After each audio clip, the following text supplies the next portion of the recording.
Back to our YouTube channel medical and nurses. मेरा नाम है कीर्ति। तो आज हम बात करेंगे मिडवाइफरी के बहुत ही इंपॉर्टेंट एमसीक्यूज़ की। तो यहाँ पर मोर देन 35 एमसीक्यूज़ रहेंगे आपके लिए।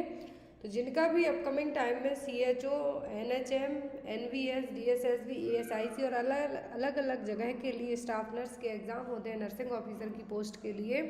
तो उन सभी के लिए क्वेश्चन बहुत ही ज़्यादा इंपॉर्टेंट रहेंगे। तो वीडियो में एंड तक ज़रूर बने रहें। जो भी लोग नए हैं प्लीज़ चैनल को सब्सक्राइब करके बेल आइकन बटन को प्रेस करके रखें, जिससे आपके वैकेंसी के नोटिफिकेशन के साथ साथ यहाँ पर जो सीरीज़ आपको लाई जाती हैं वो भी मिस ना हो पाए। तो अब अपकमिंग टाइम में अलग अलग जगह सीएचओ का एग्ज़ाम होने वाला है। कर्नाटक में एग्ज़ाम होने वाला है सीएचओ का, एंड एनएचएम स्टाफ नर्स के एग्ज़ाम होते जा रहे हैं। यूपी एनएचएम के फॉर्म फिलअप हो रहे हैं और एनवीएस के भी फॉर्म फिलअप हो रहे हैं। तो अलग अलग जगह के लिए जो वैकेंसी निकली हैं, तो एक जो यहाँ पर क्वेश्चन होंगे सभी के लिए हेल्पफुल रहेंगे। तो ऑलरेडी सीरीज़ स्टार्ट है चैनल पर, और जो यहाँ पर क्वेश्चन है आपके प्रीवियस एग्ज़ाम्स के जो पेपर रहे, इवन 10 साल तक के पेपर, उनमें से अलग अलग पेपर्स में से क्वेश्चन ऐड किए जाते हैं, जिससे आपको एक यूनिक क्वेश्चन और एक यूनिक फॉर्मेट टाइप के क्वेश्चन मिले जो आपकी बुक्स में नहीं रहते हैं। तो यहाँ पर क्वेश्चन नंबर फर्स्ट है, which of the following nutrients inadequate intake in pregnancy will leads to neural tube defect in children. Pregnancy में किस न्यूट्रिएंट्स की इनएडिक्वेसी के कारण, कमी के कारण न्यूरल ट्यूब डिफेक्ट्स होने के चांसेस बढ़ जाते हैं? ऑप्शन में नियासिन, राइबोफ्लेविन, फॉलिक एसिड या फिर थायामीन। तो यहाँ पर सभी विटामिन के नाम दिए हुए हैं। तो किसकी कमी के कारण एनटीडी के चांस बढ़ जाते हैं न्यूरल ट्यूब डिफेक्ट के? तो वह फॉलिक एसिड। तो कंसीव करने के पहले ही या फिर कंसीव करने से ही डॉक्टर्स प्रिस्क्राइब कर देते हैं फॉलिक एसिड और फॉलेट की टैबलेट्स।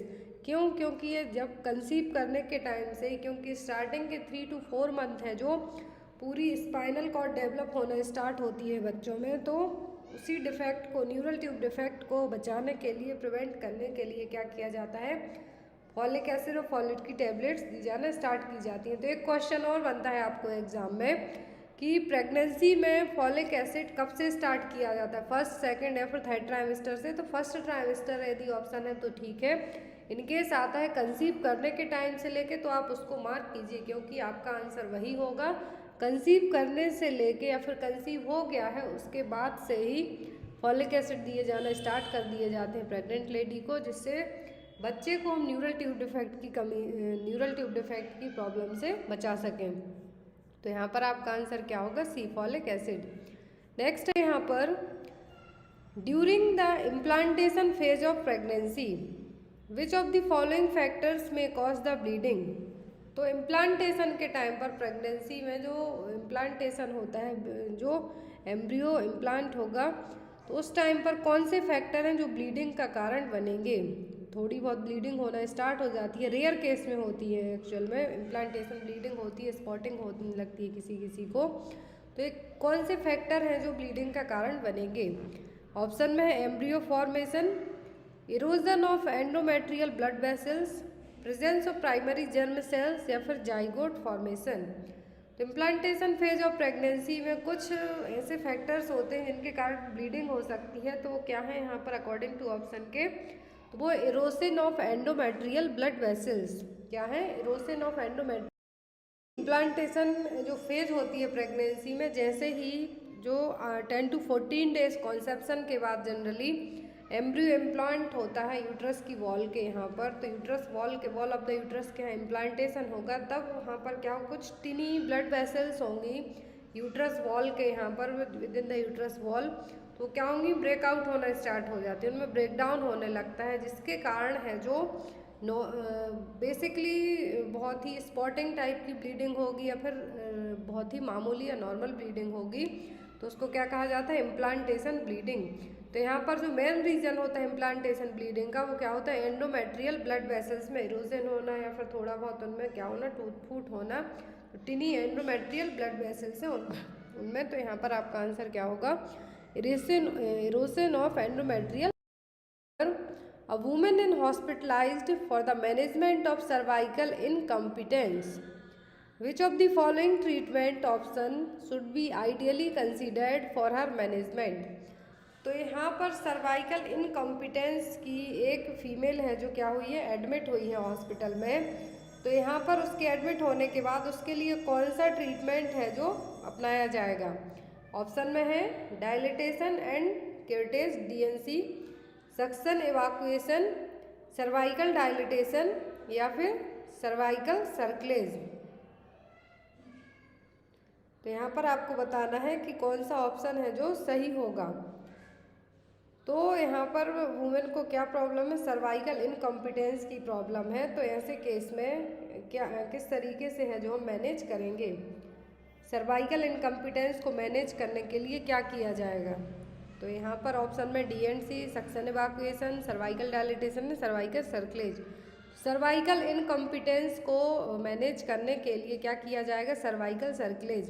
सर्वाइकल सर्कलेज क्या है? एक तरीके का मेडिकल प्रोसीजर होता है जिसमें डॉक्टर सिंगल स्टिच करते हैं आपकी सर्विक्स के चारों ओर, जिससे यूट्रस को ओपन करने में हेल्प मिले। तो यहाँ पर इससे क्या होगा? The stitch sieves your cervix closed. Generally जो सर्वाइकल सर्कलेज की प्रोसेस होती है इसमें सिंगल स्टिच लगाया जाता है आपकी सर्विक्स के चारों तरफ। सर्विक्स के चारों तरफ ही इसमें क्या किया जाता है, जिससे प्रेगनेंसी में, अर्ली प्रेगनेंसी में मिसकैरेज और प्रीटर्म के लिए हम प्रिवेंट कर सकते हैं।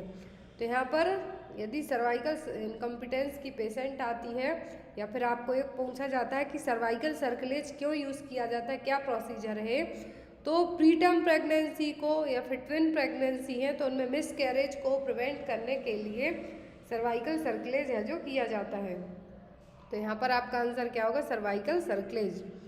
नेक्स्ट है यहाँ पर A nurse midwife noticed few of the cotyledons are missing in the placenta of a woman who had just delivered a baby through normal vaginal delivery.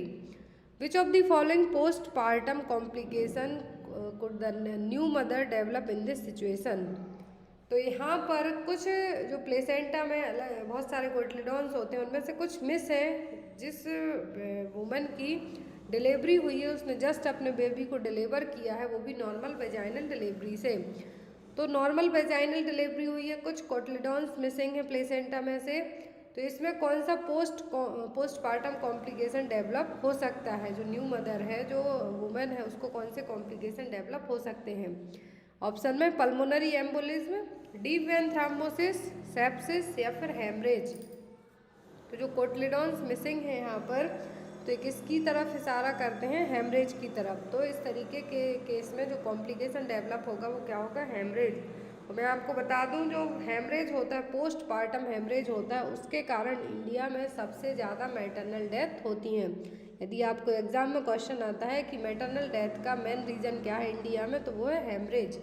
या तो वो एंटीपार्टम हेमरेज हो सकता है, दैट मीन्स बिफोर डिलीवरी के, या फिर postpartum haemorrhage है जो हो सकता है। मोस्टली पोस्टपार्टम हेमरेज के कारण डेथ होती है।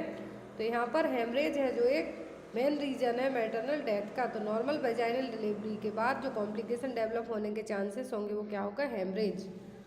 Next is which of the following lies is considered as the most favourable for a normal vaginal birthing process. तो इनमें से कौन सा लाई है जो वेजाइनल बर्थिंग प्रोसेस के लिए बहुत ही ज़्यादा फेवरेबल माना जाता है? ऑप्शन में लॉन्गिट्यूडनल, ट्रांसवर्स, ओब्लिक या फिर कंपाउंड।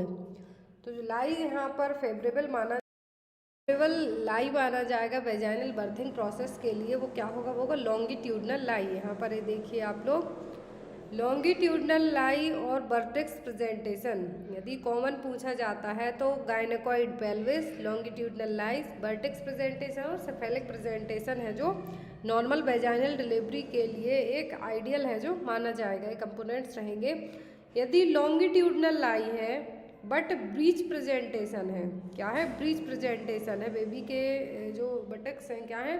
डाउन साइड है सिम्फाइसिस प्यूबिस में, तो क्या होगा? Breech presentation. ट्रांसवर्स में बेबी पूरा क्या हो गया है?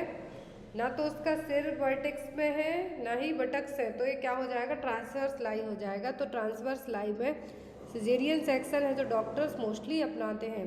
तो यहाँ पर जो normal favourable vaginal birthing process के लिए लाई पूछा है तो वो होगा लॉन्गिट्यूडनल। यदि प्रेजेंटेशन पूछते तो वो होता बर्टेक्स और सेफेलिक प्रेजेंटेशन, जिसमें हेड डाउन पोजीशन में रहेगा। नेक्स्ट है यहाँ पर which of the following assessment finding indicates that the mother is in true labour. तो यहाँ पर आपको ट्रू एंड फॉल्स लेबर में डिफरेंस पता होना चाहिए। एग्जाम में, हर एक एग्जाम में क्वेश्चन आता है नर्सिंग के। तो यहाँ पर क्वेश्चन है कि कौन सी फाइंडिंग है जो इंडिकेट करेगी कि मदर को ट्रू लेबर पेन आ रहे हैं। ऑप्शन में है लीकिंग पर vagina and ruptured membranes, foetal head is engaged, cervix is 4 centimetre dilated, intermittent tightening of the abdomen is observed. तो यहाँ पर ट्रू लेबर पेन के लिए जो बेस्ट फाइंडिंग होगी वो क्या होगी अकॉर्डिंग टू ऑप्शन के। तो कभी भी आपको इस तरीके के क्वेश्चन आते हैं तो आपको जो पेन है उनकी फ्रिक्वेंसी इंटेंसिटी बहुत ज़्यादा फास्ट है, जो बढ़ती जाएगी धीरे धीरे, लेटने बैठने कुछ भी करने से स्टॉप नहीं होंगे। बट जो ट्रू लेबर पेन होते हैं उसमें इस तरीके से आपको जैसे ऑप्शन सामने दिख रहे हैं ऐसे ऑप्शन आते हैं। तो आपका जो फर्स्ट ऑप्शन होगा वो क्या होगा कि सर्विक्स है जो 4 सेंटीमीटर डायलेटेड है, और सर्विक्स 4 सेंटीमीटर डायलेट है, दैट मीन्स लेडी क्या है, ट्रू लेबर पेन में है। एंड सेकेंड थिंग, जो सर्विक्स का डायलिटेशन है मैक्सिमम कितना माना जाता है, जब डिलीवरी के लिए प्रेफरेबल माना जाता है तो वो होता है 10 सेंटीमीटर, मैक्सिमम 10 सेंटीमीटर। तो 4 सेंटीमीटर सर्विक्स डायलेट है, दैट मीन्स वुमेन क्या, मदर क्या है, ट्रू लेबर पेन में है। तो यहाँ पर आप मार्क कर सकते हैं सर्विक्स इज 4 सेंटीमीटर डायलेटेड। तो यहाँ पर आपको true and labour pain and false labour pain में डिफरेंस बताए जा रहे हैं। बेसिक से डिफरेंस है जो आपको याद रखना है। आपके एग्जाम में क्वेश्चन इसी तरीके से आएगा, या तो फॉल्स लेबर पेन पूछ सकते हैं या फिर ट्रू पूछ सकते हैं या फिर एक्सेप्ट करके क्वेश्चन आ सकता है आपको। तो जो लेबर की प्रोसेस होती है इसमें true labour pain and false labour pain को आप किस तरीके से है जो चेक कर सकते हैं कि फीमेल को ट्रू लेबर सही में आ रहे हैं लेबर पेन या फिर ये फॉल्स लेबर पेन और ब्रैक्सटन हिक्स कॉन्ट्रैक्शन है। तो यहाँ पर जो ट्रू लेबर पेन में होगा जो कॉन्ट्रैक्शन होंगे, यूट्राइन कॉन्ट्रैक्शन होंगे वो रेगुलर पैटर्न में होंगे, बट जो फॉल्स लेबर पेन में होंगे वो रेयरली फॉलो करेंगे, पैटर्न को बहुत ही रेयर केस में फॉलो करेंगे। कॉन्ट्रैक्शन आएंगे, कुछ देर बाद वो स्टॉप हो जाएंगे। और जो ट्रू लेबर पेन के कॉन्ट्रैक्शन आते हैं वो क्लोजर टुगेदर आएंगे, स्ट्रॉन्गर होंगे और धीरे धीरे बढ़ते जाएंगे। बट जो फॉल्स लेबर पेन के कॉन्ट्रैक्शन होंगे उनकी लेंथ और इंटेंसिटी धीरे धीरे घटेगी, बढ़ेगी। बट ट्रू लेबर पेन की जो कॉन्ट्रैक्शंस रहेंगे, यूट्राइन कॉन्ट्रैक्शन, एक तो फास्ट आना स्टार्ट हो जाते हैं एंड लंबे टाइम तक रहेंगे। Contractions get stronger with ambulation. जो ट्रू लेबर पेन के कॉन्ट्रैक्शन है, आप इसमें वॉक करते हैं कुछ भी करते हैं तो और ज़्यादा स्ट्रॉन्ग होंगे। बट फॉल्स लेबर पेन में यदि आपने अपनी पोजीशन चेंज कर ली तो ये स्टॉप हो जाएंगे। Contraction seems to start in लेबर back then travel to lower abdomen. तो ये मोस्ट इम्पॉर्टेंट थिंग है कि जो ट्रू लेबर पेन आते हैं वो हमेशा बैक साइड से आते हैं, लोअर बैक से आते हुए लोअर एब्डोमेन की तरफ आएंगे। बट ओनली जो फॉल्स लेबर पेन होंगे ओनली फंडस आपको सामने की तरफ ही फील होंगे। चाहे आप मेडिसिन ले लो, ब्रीदिंग ले लो, सेडेशन थेरेपी ले लो, ट्रू लेबर पेन स्टॉप नहीं होंगे, but false labour pain stop हो जाएंगे। सर्विक्स सॉफ्टन रहेगी, इफासमेंट होगा और डायलिटेशन होगा। बट फॉल्स लेबर पेन में सर्विक्स सॉफ्ट तो रहेगी बट ना तो यहाँ पर इफासमेंट होगा ना ही डायलिटेशन होगा। Foetus continue descent into pelvis. True labour pain में फीटस डाउन साइड ही जाएगा, बट फीटल पोजीशन में फॉल्स लेबर पेन में कोई भी चेंजेस नहीं होंगे। तो ये बेसिक डिफरेंस है जो आपको याद होना चाहिए। मेनली आपको याद रखना है कि जो कॉन्ट्रैक्शन, यदि आप ट्रू लेबर पेन को याद रख लेते हैं तो फॉल्स लेबर पेन आपको इजीली याद हो जाएगा। ट्रू लेबर पेन में कॉन्ट्रैक्शन फास्ट रहेंगे, इनकी इंटेंसिटी और जो फ्रिक्वेंसी है वो स्ट्रॉन्गर होगी, एंड लोअर बैक साइड से होती है, लोअर एब्डोमेन की तरफ आएंगे, लेटने बैठने उठने कुछ भी करने से स्टॉप नहीं होंगे, लेबर पेन होगा। सर्विक्स फास्टमेंट होगा, डायलिटेशन होगा, फीटल कंटिन्यूसली डिसेंट होगा, कहाँ पर, पेल्विस में। नेक्स्ट क्वेश्चन है यहाँ पर, all of the following are cause of postpartum weight loss except. Postpartum weight loss that means baby deliver होने के बाद का जो टाइम है वो क्या कहलाता है, पोस्टपार्टम पीरियड। तो यहाँ पर पोस्टपार्टम वेट लॉस सभी चीज़ें करेंगी बट किसी एक को छोड़कर। ऑप्शन में loss of liquor, blood loss, expulsion of foetus and placenta या फिर एंटी डायलिसिस।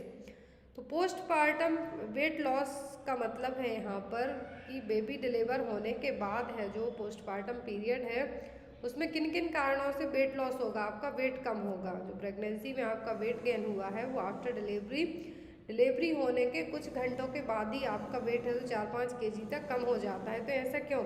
एक तो होता है एमनियोटिक फ्लूइड और जो लिक्वर है उसके कारण, ब्लड लॉस होगा उसके कारण, जो फीटस और प्लेसेंटा इसका ही मेन वेट होता है तो वो एक्सपेल्ड आउट हो जाएंगे। तो ये 3 रीज़न हो गए। अब यहाँ पर एंटी डायरेसिस के कारण पोस्टपार्टम वेट लॉस नहीं होगा। तो यहाँ पर आपका आंसर क्या होगा? Anti diuresis. Postpartum weight loss किस किस के कारण होता है? लिक्वर के कारण, ब्लड लॉस के कारण, फीटस और प्लेसेंटा एक्सपेल्ड आउट होने के कारण। Next is a woman in the postnatal period returns to the hospital after 4 weeks with the complaint that her baby, whose birth weight was 2.9 kg, is not getting enough breast milk. Which of the following assessment finding will indicate that the baby is getting sufficient amount of breast milk? यदि कोई women hospital आई है 4 week के बाद, baby deliver होने के 4 हफ्ते के बाद वो अपने बेबी को हॉस्पिटल लेके आई है, बेबी का वेट है 2.9 kg और वो कह रही है डॉक्टर से, नर्सेज से कह रही है कि उसको इनफ ब्रेस्ट मिल्क उसके बेबी को नहीं मिल पा रहा है, तो यहाँ पर कौन सी फाइंडिंग होगी जो इंडिकेट करेगी कि बेबी को सफिशिएंट अमाउंट में ब्रेस्ट मिल्क मिला है? उसकी माँ को बस ऐसे फील हो रहा है, सभी माँ को फील होता है। सेम केस यहाँ पर है कि वुमेन को फील हो रहा है कि उसके बेबी का वेट 2.9 kg ही है, 4 वीक हो गए डिलीवरी के लिए। तो यहाँ पर कौन सी फाइंडिंग बताएगी कि बेबी को सफिशिएंट अमाउंट है जो ब्रेस्ट मिल्क का मिला है? ऑप्शन में है the baby has maintained her birth weight, the baby is being fed on demand, the mother is exclusive breast feeding her baby, the baby has gained approximately 350 gram of weight. तो यहाँ पर ऐसे case में आप 4 week का baby है already, तो ऐसे केस में आप जो फाइंडिंग आपको होगी वो क्या होगी कि बेबी का जो वेट है एटलीस्ट 350 ग्राम है जो बढ़ा है या नहीं। तो sufficient amount of breast milk मिला है बेबी को, तो कैसे पता चलेगा? The baby has gained approximately 350 gram of weight. Delivery के बाद स्टार्टिंग के 5 to 10 डेज तक बेबीज़ का जो बर्थ वेट होता है उसके थोड़ा बहुत बर्थ वेट के बाद क्या होता है, घटता है वजन, देन आफ्टर बढ़ना स्टार्ट हो जाता है। तो यहाँ पर 4 वीक की बात की जा रही है, बेबी का वेट अभी रिसेंट में कितना है, सॉरी बर्थ वेट कितना था, 2.9 kg था बेबी का बर्थ वेट, तो 4 वीक में कितना बढ़ गया होगा, 350 ग्राम। तो यहाँ पर जब आप बेबी का बर्थ वेट चेक करते हैं तो जो सफिशिएंट ब्रेस्ट मिल्क मिला है उसको कि नहीं, कैसे पता चलेगा कि बेबी का जो वेट है एटलीस्ट 350 ग्राम है जो बढ़ गया होगा। नेक्स्ट इज द प्रधानमंत्री सुरक्षित मातृत्व अभियान PMSMA was launched by the Ministry of Health and Family Welfare, Government of India. The program aims to provide assured, comprehensive and quality antenatal care free of cost universally to all pregnant women on which day of the month. तो यहाँ पर PMSMA जो योजना है, प्रधानमंत्री सुरक्षित मातृत्व अभियान योजना है जो, इसके तहत ये जो योजना लाई गई थी इसमें क्या किया गया था, जो प्रेग्नेंट मदर थी उनके लिए एंटीनेटल केयर फ्री कॉस्ट में ऑल इंडिया में जितनी भी वूमेन है उनके लिए दी जानी थी। तो ये महीने की किस तारीख को है जो केयर है जो दी जाती थी, तो या फिर रिपोर्टिंग फॉर्मेट हम इसको कह सकते हैं एक तरीके से। तो यहाँ पर जो केयर दी जाती है कब दी जाती है, 9th of every month, मतलब कि महीने की 9 तारीख को, 12th of every month, first Friday of every month या फिर second Wednesday of every month. तो PMSAY स्कीम के तहत जो एंटीनेटल मदर को जो केयर दी जाती है वो कब दी जाती है, ये दी जाती है हर महीने की 9 तारीख को, जिसमें फ्री ऑफ कॉस्ट केयर रहेगी आपके लिए, एंटीनेटल केयर रहेगी और यूनिवर्सली दी जाएगी और हर महीने को दी जाएगी। कब, 9th of every month, महीने की 9 तारीख को ये केयर है जो दी जाएगी, जिससे जो मदर और बेबी, जो बेबी फीटस है उन दोनों के लिए प्रॉपरली उनका चेकअप हो पाए, मैटरनल डेथ को प्रिवेंट कर पाएँ, इन्फेंट डेथ को प्रिवेंट कर पाएँ। इन सभी चीज़ों के लिए प्रधानमंत्री मातृत्व सुरक्षित अभियान योजना लाई गई थी, ministry of health and family welfare ने लेके आया था। हर महीने की 9 तारीख को एक केयर है जो प्रेग्नेंट वुमेन को दी जाती है।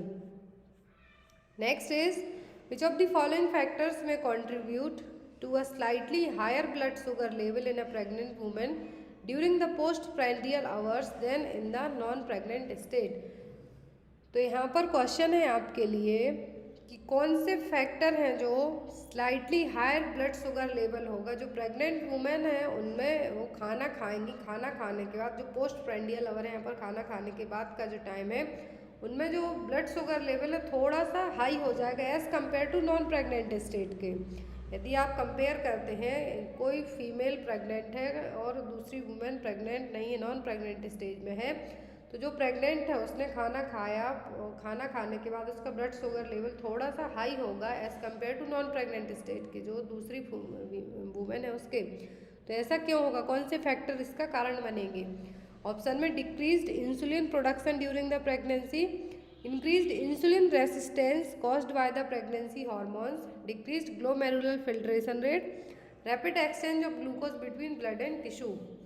तो जो यहाँ पर हाई ब्लड शुगर लेवल का कारण बनता है पोस्ट प्रेंडियल आवर्स में प्रेगनेंसी में as compare to non pregnant stage के, क्यों, क्योंकि जो इंसुलिन का सीक्रेशन है वो तो बढ़ेगा ही, साथ ही साथ यहाँ पर रेसिस्टेंसी भी होगी उस इंसुलिन की। क्यों, जो प्रेगनेंसी में अलग अलग हार्मोन सीक्रेट हो रहे हैं उसके कारण। तो यहाँ पर आपका आंसर क्या होगा, increased insulin resistance caused by pregnancy hormones. Next is eclampsia is characterised by following except. तो इक्लेम्सिया में सभी चीज़ें देखने को मिलेंगी किसी एक को छोड़कर। ऑप्शन में है blood pressure is greater than 160/110 mm of Hg, marked proteinuria, mild facial oedema या फिर सीजर्स। तो इक्लेम्सिया में जो मेन सिम्टम होते हैं वो क्या होता है, ब्लड प्रेशर हाई होगा, प्रोटीन्यूरिया होगा एंड सीजर्स आ सकते हैं। और जो फेशियल एडिमा नहीं होगा, यहाँ पर जो एडिमा आपको देखने को मिलेगा जनरली लेग्स में देखने को मिलेगा।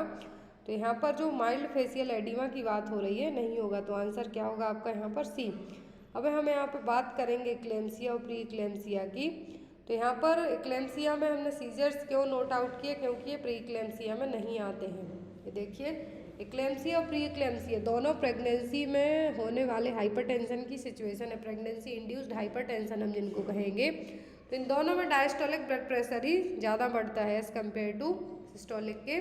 तो डायस्टोलिक ब्लड प्रेशर कितना हो जाएगा, मोर देन 90/109 प्लस प्रोटीन्यूरिया होगा।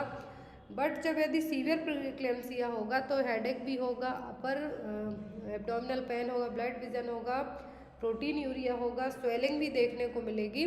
बट इक्लेम्सिया में एक साइन और ऐड हो जाता है, तो वो होता है कन्वल्जन और अनकॉन्शियसनेस। पेशेंट्स को फिट्स और सीजर्स आना स्टार्ट हो जाते हैं, प्री इक्लेम्सिया में नहीं आते हैं। तो एक माइनर मेजर सा डिफरेंस है जो आपको एग्जाम में पूछा जा सकता है कि प्री इक्लेम्सिया में एज़ कम्पेयर टू इक्लेम्सिया के कौन सा साइन नहीं होगा, तो होंगे कन्वल्जन जो ओनली इक्लेम्सिया के पेशेंट में आ सकते हैं। और इनको मैनेज करने के लिए प्रेगनेंसी इंड्यूस्ड हाइपरटेंशन या फिर प्री इक्लेम्सिया और इक्लेम्सिया को मैनेज करने के लिए कौन सी मेडिसिन दी जाती है, तो वह MgSO4। नेक्स्ट इज सर्कलेज और encircling cervix with suture is done for patient with. तो ये मैंने आपको स्टार्टिंग में ही क्वेश्चन बताया था कि जो सर्कलेज है, सर्विक्स सर्कलेज, इसमें सूचरिंग की जाती है सर्विक्स के चारों तरफ एक सर्किल के तौर पर फॉर्मेट में। तो यहाँ पर किस टाइप के पेशेंट में होगी, यहाँ पर इंडिकेशन पूछे हैं अब सर्कलेज के। ऑप्शन में complete abortion, incomplete cervix, threatened abortion या फिर इनकम्प्लीट अबॉर्शन। तो सर्कलेज क्यों किया जाता है, ताकि जो इनकॉम्पिटेंट सर्विक्स तो है ही, इनकॉम्पिटेंट सर्विक्स के साथ साथ जो हम बेबी मिसकैरेज होने के चांसेस ज़्यादा हो जाते हैं, जिस केस में उसी में करेंगे, बट अबॉर्शन की सिचुएशन में नहीं करेंगे, प्रिवेंट करने के लिए करेंगे। तो इनकॉम्पिटेंट सर्विक्स को ट्रीट करने के लिए है जो सर्कलेज है किया जाएगा। और जो इनकॉम्पिटेंट सर्विक्स है इसको सर्वाइकल इनसफिशियंसी कहा जाएगा, जिसमें when weak cervical tissue causes और कॉन्ट्रीब्यूट टू प्रीमेच्योर बर्थ। मैंने स्टार्टिंग में आपको बताया प्री टर्म प्रीमेच्योर बर्थ या फिर ट्विन प्रेगनेंसी को डिलीवर होने से बचाने के लिए, प्री टर्म बेबीज़ को डिलीवर होने से बचाने के लिए सर्कलेज है जो किया जाता है, जिसमें सर्विक्स के बाहर की तरफ क्या किया जाता है, सूचर एक स्टिच है जो लगा दिया जाता है। तो यहाँ पर आपका जो आंसर होगा वो क्या होगा, इनकॉम्पिटेंट सर्विक्स या फिर सर्वाइकल इनसफिशियंसी। नेक्स्ट क्वेश्चन है gestational diabetes increase risk of the following except.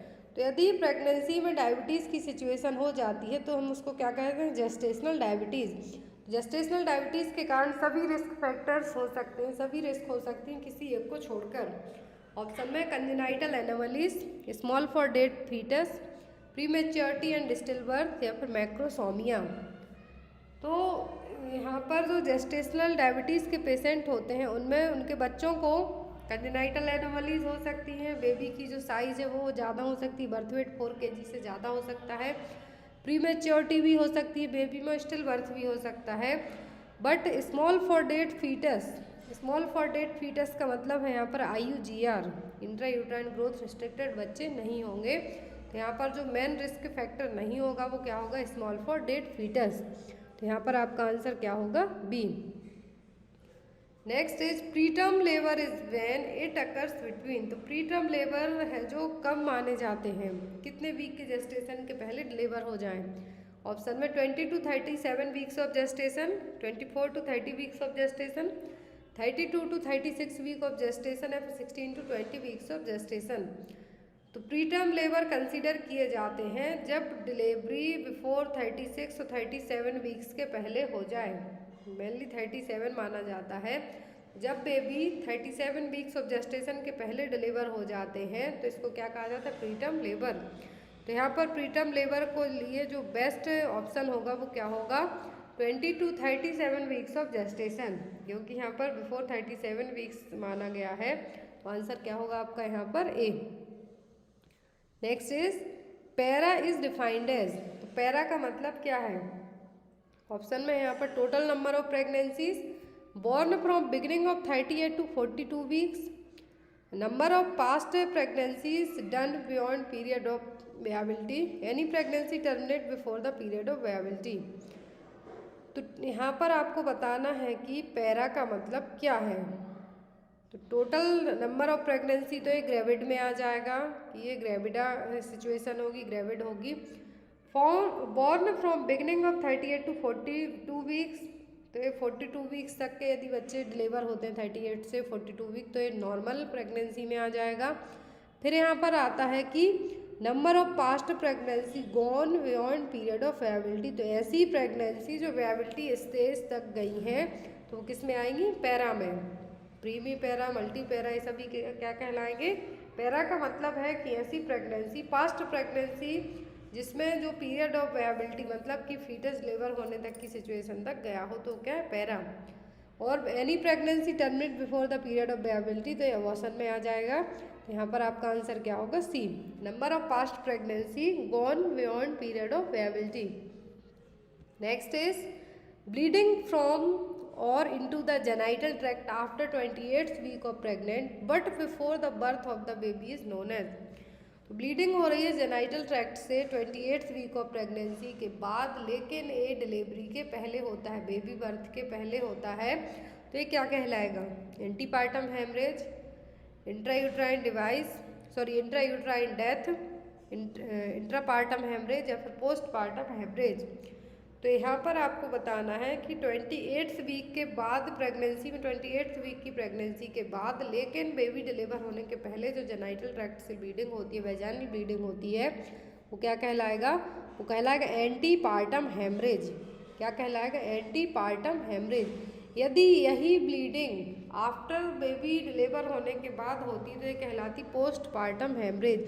और ड्यूरिंग द लेबर पेन जो ब्लीडिंग होती है तो क्या कहलाती, इंट्रापार्टम हेमरेज। इंट्रायूट्राइन डेथ का मतलब है कि बेबी की जो डेथ है यूट्रस में ही हो जाए तो क्या है, intrauterine death. Antepartum haemorrhage defined as bleeding from on in the और into the genital tract occurring from 24+ weeks, मतलब कि 24 वीक्स से ज़्यादा की प्रेगनेंसी के बाद बट बेबी डिलीवर होने के पहले होती है, तो ये क्या कहलाएगी, एंटीपार्टम हेमरेज। और एंटीपार्टम हेमरेज का कॉज जनरली एग्जाम में आता है तो वो है प्लेसेंटा प्रीविया, प्लेसेंटा एब्रप्शन। ये दो मोस्ट कॉमन कॉज हैं जिनके कारण एंटीपार्टम हेमरेज होने के चांसेस बनते हैं। कौन कौन से, प्लेसेंटा प्रीविया और abruption of placenta.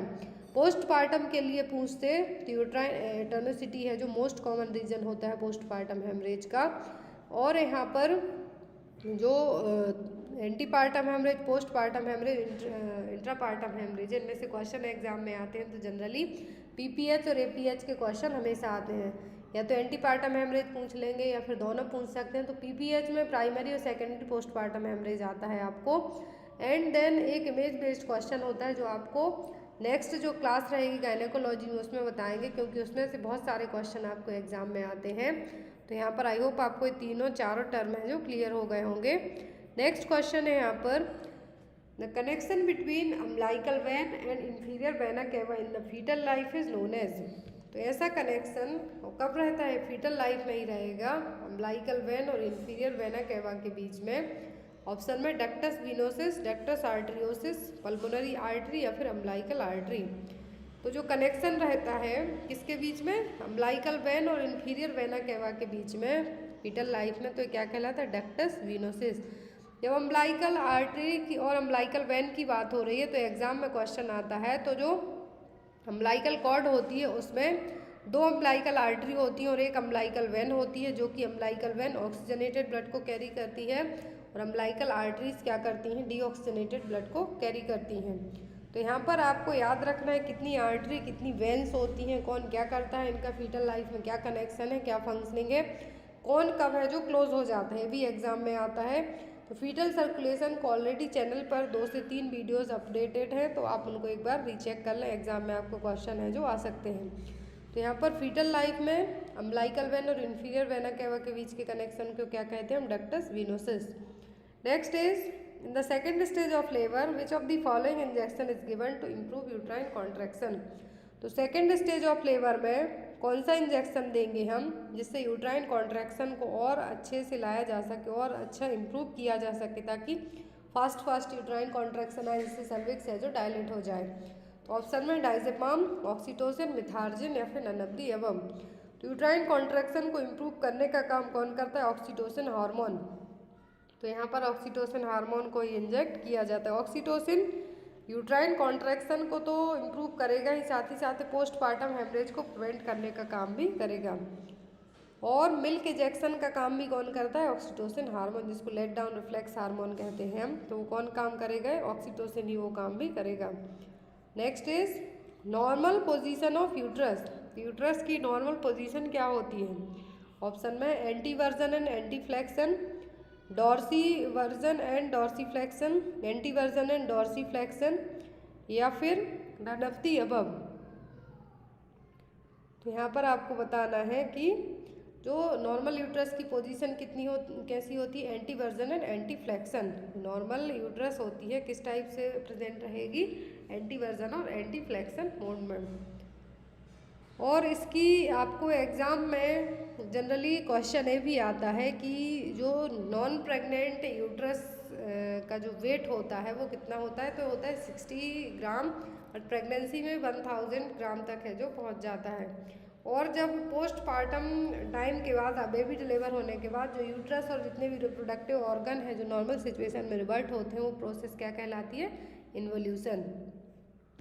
Next is A 31-year-old multipara is entered to the birthing room after initial examination reveal her cervix to be at 8 centimeter, completely effaced, and at 0 station. What phase of labor is she? तो यहाँ पर 31 साल की multipara admit हुई है hospital में। Initial examination में पता चला कि सर्विक्स ऑलरेडी 8 सेंटीमीटर डायलेट हो चुकी है, इफासमेंट कंप्लीट है, सर्विक्स इफासमेंट कंप्लीट है, स्टेशन 0 है। तो किस फेज में लेबर की है? Active phase, latent phase, transitional phase या फिर एक्सपल्सिव फेज। तो यहाँ पर 8 सेंटीमीटर सर्विक्स डायलेटेशन है और इफासमेंट भी 100%, 0 स्टेशन है। तो किस फेज में? ये ट्रांजिशनल फेज ऑफ लेबर में। Next is which of the following leads to greenish discolouration of the amniotic fluid.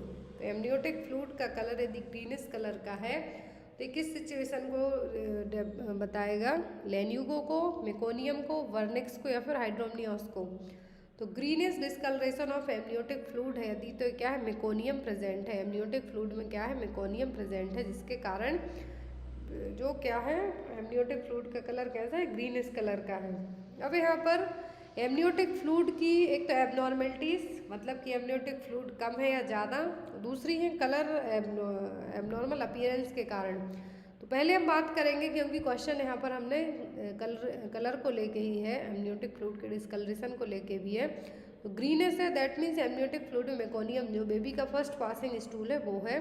Baby के फर्स्ट पासिंग स्टूल को क्या कहते हैं? मेकोनियम।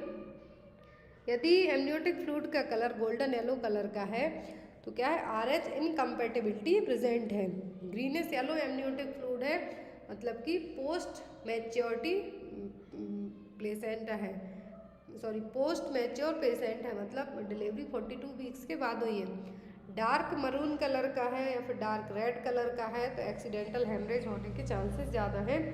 डार्क ब्राउन कलर का है तो डेड फीटस या फिर स्टिल बर्थ है जो होने के चांसेस हैं, इंट्रायूट्राइन डेथ हो गई है बेबी की। ब्लड स्टेन है तो यदि कुछ ब्लड के स्टेन है एमनियोटिक फ्लूइड में तो प्लेसेंटल एब्रप्शन है या फिर वैसा प्रीविया की सिचुएशन डेवलप हुई है, तो एबनॉर्मेलिटी है एमनियोटिक फ्लूइड के अपीयरेंस को लेके। अब बात करेंगे हम इसकी फ्रिक्वेंसी को लेके या फिर इसके वॉल्यूम को लेके, तो एमनियोटिक फ्लूइड में दो एबनॉर्मेलिटीज मेन होंगी, एक तो होगी ओलिगोहाइड्रोमनियोस, दूसरी पॉलीहाइड्रोमनियोस। तो इसमें जो एमनियोटिक फ्लूइड इंडेक्स होता है जनरली, तो यदि ओलिगोहाइड्रोमनियोस की सिचुएशन डेवलप हुई है तो इसमें क्या होगा? Defined as reduced amniotic fluid. Oligo का मतलब होता है कम, तो यहाँ पर ओलिगोहाइड्रोमनियोस का मतलब क्या होगा कि एमनियोटिक फ्लूइड का लेवल क्या है? कम। तो जब एमनियोटिक फ्लूइड इंडेक्स का जो लेवल लेस देन 5 सेंटीमीटर हो जाए और vertical pool less than 2.5 centimetre हो जाता है तब ये सिचुएशन क्या कहलाती है? ओलिगोहाइड्रोमनियोस। पॉलीहाइड्रोमनियोस का मतलब होता है कि जब जो एमनियोटिक फ्लूइड इंडेक्स है वो मोर देन 25 सेंटीमीटर और जो वर्टिकल पूल है मोर देन 8 सेंटीमीटर हो जाता है तो क्या कहलाएगा? पॉलीहाइड्रोमनियोस। 2000 ml है amniotic fluid, more than 2000 ml है, इसको पॉलीहाइड्रोमनियोस कहते हैं।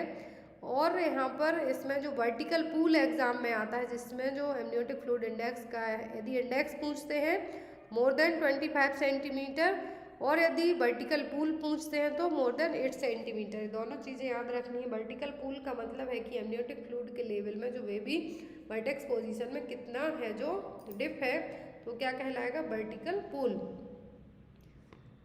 नेक्स्ट है यहाँ पर several minutes after a vaginal delivery nursing assessments reveal gush of blood from the client's vagina, umbilical cord, lightning and a globular shaped uterus.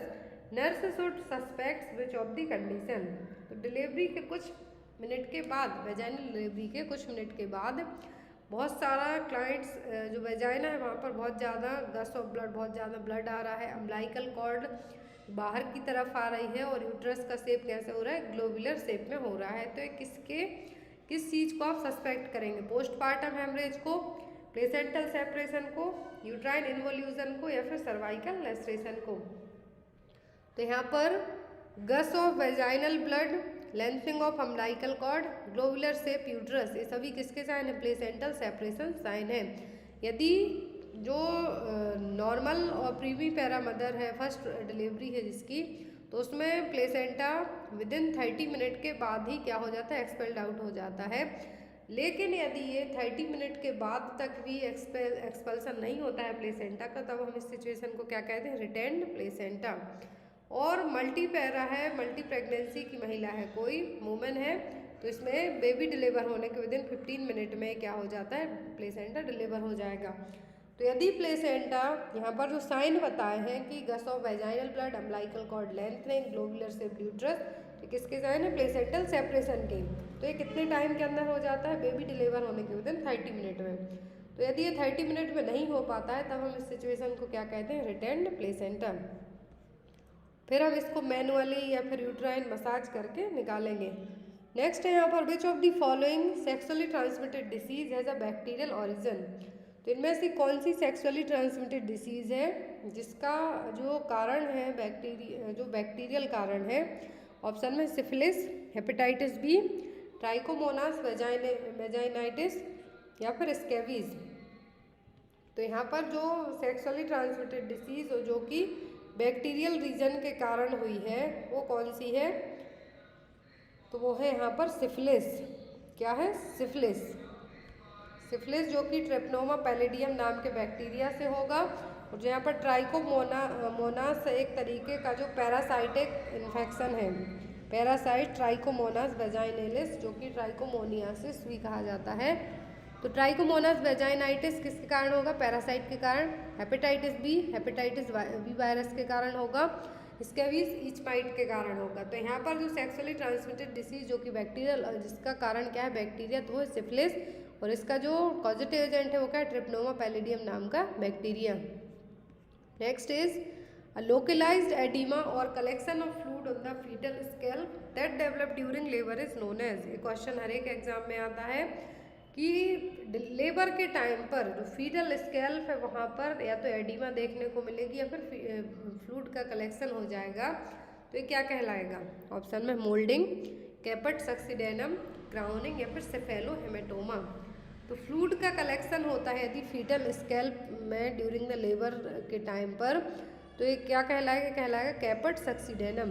दो image देख के आप समझ सकते हैं। फर्स्ट है कैपेट सक्सीडेनम की, ज़्यादा प्रेशर के कारण जो फीटल का स्कैल्प है यहाँ पर एडिमा हो जाएगा और फ्लूइड का कलेक्शन हो जाएगा। बट सेफेलोहेमेटोमा में क्या होगा कि जो स्कैल्प है इसके डाउन लेयर में ब्लड का कलेक्शन होगा, जो कि जो कब देखने को मिलेगा? 2 से 3 दिन के बाद। बट जो यहाँ पर बर्थ के टाइम पर कैपेट सक्सीडेनम होगा, प्रेजेंट एट बर्थ होगा, और इसमें साइज है जो नहीं बढ़ेगी बट थोड़ी सी स्वेलिंग देखने को मिलेगी, और डिलीवरी के कुछ घंटों के बाद या कुछ दिन के बाद ही ये अपने आप ठीक हो जाएगा। बट सेफेलोहेमेटोमा के लिए ट्रीटमेंट की ज़रूरत पड़ेगी, या तो यहाँ पर क्लॉटिंग हो सकता है, फिर अंडरलाइंग स्कल फ्रैक्चर की सिचुएशन भी डेवलप हो सकती है। तो यहाँ पर ज़्यादा लीथल सिचुएशन पूछते हैं तो क्या है? सेफेलोहेमेटोमा एज कम्पेयर टू कैपेट सक्सीडेनम के। कैपेट सक्सीडेनम अपने आप ही ठीक हो जाता है। यहाँ पर ज़्यादा प्रेशर के कारण जो फीटल हेड है सर्विक्स के यहाँ पर ज़्यादा प्रेशर के कारण है कैपेट सक्सीडेनम की सिचुएशन डेवलप होती है, जिसमें फीटल स्कैल्प के नीचे थोड़ा बहुत फ्लूइड कलेक्ट होगा, एडिमा होगा, बट डिलीवरी के कुछ घंटों या कुछ दिन के बाद अपने आप ठीक हो जाए, कोई कॉम्प्लिकेशन डेवलप होने के चांसेस नहीं होंगे, बहुत ही रेयर होते हैं। बट यदि सेफेलोहेमेटोमा पूछते हैं तो यहाँ पर फ्लूइड की जगह ब्लड का कलेक्शन कह देते हैं फीटल स्कैल्प के यहाँ पर, तब ये क्या कहलाएगा? ये कहलाएगा सेफेलोहेमेटोमा। नेक्स्ट है यहाँ पर which of the biochemical marker detected in a mother's blood in neural tube defect. तो यदि न्यूरल ट्यूब डिफेक्ट की सिचुएशन बेबी को डेवलप हो रही है तो मदर का जो ब्लड सीरम किया जाएगा उसमें कौन सा बायोकेमिकल मार्कर डिटेक्ट होगा? Alpha fetoprotein, ascorbic acid, alkaline phosphate या फिर अमीनो एसिड। तो मदर के ब्लड में यदि न्यूरल ट्यूब डिफेक्ट की सिचुएशन डेवलप हुई है बच्चे को तो क्या देखने को मिलेगा? Alpha fetoprotein. यदि अल्फा फीटोप्रोटीन का लेवल ब्लड सीरम में मदर के हाई होगा तो न्यूरल ट्यूब डिफेक्ट की सिचुएशन को इंडिकेट करेगा, और यदि यही अल्फा फीटोप्रोटीन AFP का लेवल कम होगा तो डाउन सिंड्रोम की सिचुएशन को इंडिकेट करेगा। तो दोनों चीज़ें ज़रूरी है, अल्फा फीटोप्रोटीन ज़रूरी है, बट इसकी जो वॉल्यूम है घटेगी बढ़ेगी तो ये अफेक्ट करेगी। तो यदि हाई होता है AFP का लेवल, NTD होने के चांसेस हैं बच्चे को, लो है तो down syndrome. Next is the commonest presenting part in cephalic presentation. तो हमने अभी जो स्टार्टिंग में ही वीडियो में लाई पढ़ा था, तो जिसमें हमने ट्रांसवर्स पढ़ा, लाई ऑब्लिक लाई पढ़ा, तो वहीं पर मैंने प्रेजेंटेशन भी आपको बताया। तो यदि सेफेलिक प्रेजेंटेशन है तो कॉमन प्रेजेंटिंग पार्ट क्या होगा? फुट, वर्टेक्स, बटक्स या फिर फेस। तो सेफेलिक प्रेजेंटेशन में जो कॉमन प्रेजेंटिंग पार्ट होता है वो क्या होता है? Vertex. Next is fourth stage of labour means. तो लेबर की 4 स्टेज होती हैं, फर्स्ट, सेकंड, थर्ड, फोर्थ। तो फोर्थ स्टेज लेबर का मतलब क्या है यहाँ पर? Observation, placental delivering phase, episiotomy given phase या फिर नन ऑफ द अबव। तो ये जो चारों ऑप्शन है इनमें से बहुत सारे क्वेश्चन आपको बनते हैं। तो फोर्थ स्टेज ऑफ लेबर का मतलब होता है ऑब्जर्वेशनरी फेज। तो फर्स्ट स्टेज ऑफ लेबर क्या होती है? सर्विक्स डायलिटेशन की स्टेज, जिसमें सर्विक्स 10 यूट्राइन कॉन्ट्रैक्शन स्टार्ट होने से लेके सर्विक्स 10 सेंटीमीटर तक डायलेट होने की स्टेज क्या कहलाती है? First stage of labour. Second stage of labour में सर्विक्स कंप्लीट डायलेट होने के बाद से लेके बेबी एक्सपेल्ड आउट होने तक की स्टेज आती है सेकेंड स्टेज ऑफ लेबर में। थर्ड स्टेज ऑफ लेबर में प्लेसेंटा एक्सपेल्ड आउट होता है, और फोर्थ स्टेज होती है ऑब्जर्वेशनरी स्टेज। एपिजियोटॉमी किस स्टेज में दी जाती है? सेकेंड, जो लेबर की सेकेंड स्टेज होती है, जब सर्विक्स फुली डायलेट हो गई है बट बेबी का हेड फिर भी फंस रहा है, तो यहाँ पर वेजाइना और रेक्टम के बीच में जो एक पेरिनियल कट किया जाएगा जिसको हम एपिजियोटॉमी कहते हैं, तो कब होती है? सेकेंड स्टेज ऑफ लेबर में। तो यहाँ पर फोर्थ स्टेज ऑफ लेबर क्या हो गई? ऑब्जर्वेशनरी फेज हो गई। Next is chloasma will appears on which body part. तो जो हमने मेलाज्मा और कोलाज्मा पढ़े थे, तो कोलाज्मा है जो किस बॉडी पार्ट पे देखने को मिलते हैं? लिम्स पर, एब्डोमेन पर, चीक्स और नोज या फिर ब्रेस्ट एंड निपल्स। तो प्रेगनेंसी फेस मास्क जिसको हम कहते हैं, तो जो कोलाज्मा है कहाँ देखने को मिलते हैं? चीक्स एंड नोज पर, चीक्स पर, नोज पर, फोरहेड पर। जो ज़्यादा मेलानिन के कारण डेवलप होना, हार्मोनल इम्बैलेंस के कारण होने लगते हैं, जिसको हम प्रेगनेंसी फेस मास्क भी कहते हैं। तो ये कहाँ पर होते हैं? चीक्स, नोज, फोरहेड, चिन, यहाँ पर होते हैं। Next is identify the danger sign in the antepartum period. तो एंटीपार्टम पीरियड के यहाँ पर डेंजर साइन कौन से हैं? ऑप्शन में vaginal bleeding, leaking of amniotic fluid, blood vision या फिर ऑल ऑफ दी अबव। तो यदि एंटीपार्टम हेमरेज होता है 24th week of gestational period में, बट बिफोर बेबी डिलीवर होने के पहले जो ब्लीडिंग होगी वो एंटीपार्टम पीरियड, एंटीपार्टम हेमरेज कहलाती है। और एंटीपार्टम पीरियड में यदि वेजाइनल ब्लीडिंग होती है, एमनियोटिक फ्लूइड लीक होता है और ब्लड विजन होता है, तो क्या है? सभी डेंजर साइन हैं जो हो सकते हैं। Next is nurse is caring for a patient who is experiencing eclamptic seizures at present, which among the following is the priority nursing intervention. तो यहाँ पर यदि किसी फीमेल को आप केयर कर रहे हैं जिसके एक्लेम्प्टिक सीजर्स की सिचुएशन है प्रेजेंट में, तो आपकी फर्स्ट नर्सिंग प्रायोरिटी क्या होगी? ऑप्शन में maintain patent airway, administer MgSO4, start IV fluid या फिर होल्ड द पेशेंट टाइटली। तो यदि एक्लेम्प्टिक सीजर्स की सिचुएशन है पेशेंट में, तो आप उसका एयरवे है जो पहले मेंटेन करेंगे, देन आप उसको MgSO4 एडमिनिस्टर कर सकते हैं एंड IV फ्लूइड दे सकते हैं। बट जो फर्स्ट प्रायोरिटी होती है हमारी इस टाइप के केस में जनरली, और ऑप्शन में आपको मेंटेन द पेटेंट एयरवे हो या फिर एयरवे क्लियरेंस हो, तो आप उसको मार्क करेंगे। Next is immunoglobulin present in breast milk. तो कौन सा इम्यूनोग्लोबुलिन है जो ब्रेस्ट मिल्क में होता है? IgA, IgG, IgM या फिर IgE। तो ब्रेस्ट मिल्क में जो इम्यूनोग्लोबुलिन होता है वो होता है IgA।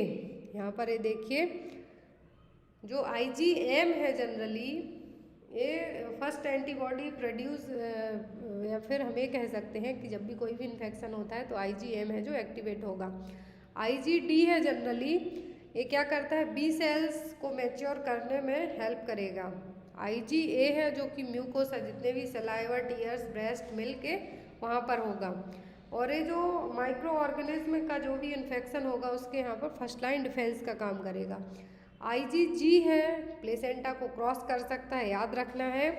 कौन सा इम्यूनोग्लोबुलिन है जो प्लेसेंटा को क्रॉस कर सकता है? तो वो है IgG, इम्यूनोग्लोबुलिन G। और सबसे ज़्यादा सीरम लेवल किसका होता है? IgG का। और IgE यदि पूछते हैं तो ये जो एलर्जीज होती हैं, हाइपर सेंसिटिविटी रिएक्शन होती हैं, उनमें एक्टिवेट होगा। नेक्स्ट है यहाँ पर endometrium after conception is known as. तो एंडोमेट्रियम को कॉन्सेप्शन के बाद क्या कहा जाता है? मायोमेट्रियम, प्रोमेट्रियम, डेसिडियो या फिर नन ऑफ द अबव। तो एंडोमेट्रियम को आफ्टर द कॉन्सेप्शन क्या कहा जाता है? Decidua. Next is hormone responsible for hyperemesis gravidarum. तो प्रेगनेंसी में होने वाली जो वॉमिटिंग है उसको क्या कहते हैं हम? हाइपरेमेसिस ग्रेविडेरम। और कौन सा हार्मोन रिस्पॉन्सिबल होगा? ऑप्शन में relaxin, progesterone, human placenta lactogen या फिर ह्यूमन कोरियोनिक गोनेडोट्रोपिन। तो जो हाइपरेमेसिस ग्रेविडेरम के लिए जो हार्मोन रिस्पॉन्सिबल होता है वो होता है human chorionic gonadotropin, HCG hormone. यहाँ पर एक क्वेश्चन और आपको बनता है, जब ऑप्शन यहाँ पे दिए हुए हैं कि प्रेगनेंसी में ही ऐसे हार्मोन जो ओनली प्रेगनेंसी में ही सीक्रेट होते हैं, तो वह है relaxin, HCG and human placenta lactogen hormone. तीनों हार्मोन ओनली प्रेगनेंसी में ही सीक्रेट होते हैं। नेक्स्ट है यहाँ पर normal weight of placenta at term is. तो एट टर्म प्रेगनेंसी में प्लेसेंटा का वेट कितना होगा? 600 gram, 900 gram, 1/4 of the baby weight या फिर 1/6 ऑफ द बेबी वेट। इस टाइप से क्वेश्चन आपको आता है। तो नॉर्मल प्लेसेंटा का वेट कितना होता है? 500 ग्राम। यदि 500 ग्राम भी है ऑप्शन में आपको नॉर्मल टर्म प्रेगनेंसी पूछते हैं, तो 1/6 of the baby weight, baby के बर्थ वेट के 6वां गुना है जो 1/6 होगा, वो कितना होगा? नॉर्मल प्लेसेंटा का वेट होगा। Next is the milk secreted 2 weeks after delivery of the baby is known as. Baby deliver होने के 2 वीक के बाद तक जो मिल्क का सीक्रेशन होता है वो क्या कहलाता है? Mature milk, four milk, transitional milk या फिर कोलेस्ट्रम। मिल्क सीक्रेट होता है 2 वीक्स आफ्टर द डिलीवरी, तो क्या कहलाता है? Transitional milk. जो डिलीवरी के बाद सीक्रेट होता है वो क्या कहलाता है? कोलेस्ट्रम, जो कि थिक येलो कलर का होता है। बट यहाँ पर 2 वीक के बाद का पूछा है तो क्या? Transitional milk. यहाँ पर ये देखिए टाइप ऑफ मिल्क दिए हैं। कोलेस्ट्रम फर्स्ट 2 और 3 डेज तक बस होता है। ट्रांजिशनल मिल्क होता है 10 से 14 दिनों तक हो सकता है, और जो मैच्योर मिल्क होता है 14 दिन के बाद तक है जो सीक्रेट होगा। नेक्स्ट क्वेश्चन है यहाँ पर, what is the target age group of राष्ट्रीय बाल स्वास्थ्य कार्यक्रम RBSK? RBSK का टारगेट ग्रुप क्या है? ऑप्शन में 0 to 18 year, 10 to 19 year, 1 to 5 years या फिर 0 to 6 ईयर्स। तो राष्ट्रीय बाल स्वास्थ्य कार्यक्रम का जो टारगेट ग्रुप है वो है 0 से 18 साल तक की एज ग्रुप के बच्चे। RBSK प्रोग्राम है जो एग्ज़ाम में आपको आता है, लॉन्च हुआ था 2013 में, फरवरी 2013 में इसको लॉन्च किया गया था, जिसमें बर्थ से लेकर 18 साल तक की एज ग्रुप को बच्चों को यहाँ पर क्या किया था? कवर किया गया था। इसके 4 Ds हैं जो एग्ज़ाम में आते हैं, जो कि defect at birth, deficiency, disease, developmental delay including the disabilities. एक क्वेश्चन आपके लिए है, इसका आंसर आप लोग कमेंट बॉक्स में देंगे। The pituitary hormone that stimulate secretion of milk. कौन सा पिट्यूटरी हार्मोन है जो मिल्क सीक्रेशन में वो स्टिमुलेट करता है? प्रोलैक्टिन, ऑक्सीटोसिन, प्रोजेस्टेरोन या फिर एस्ट्रोजन। तो आई होप आपको आज की क्लास अच्छी लगी हो, तो इस क्वेश्चन का आंसर कमेंट बॉक्स में जरूर देना। Thank you for watching us.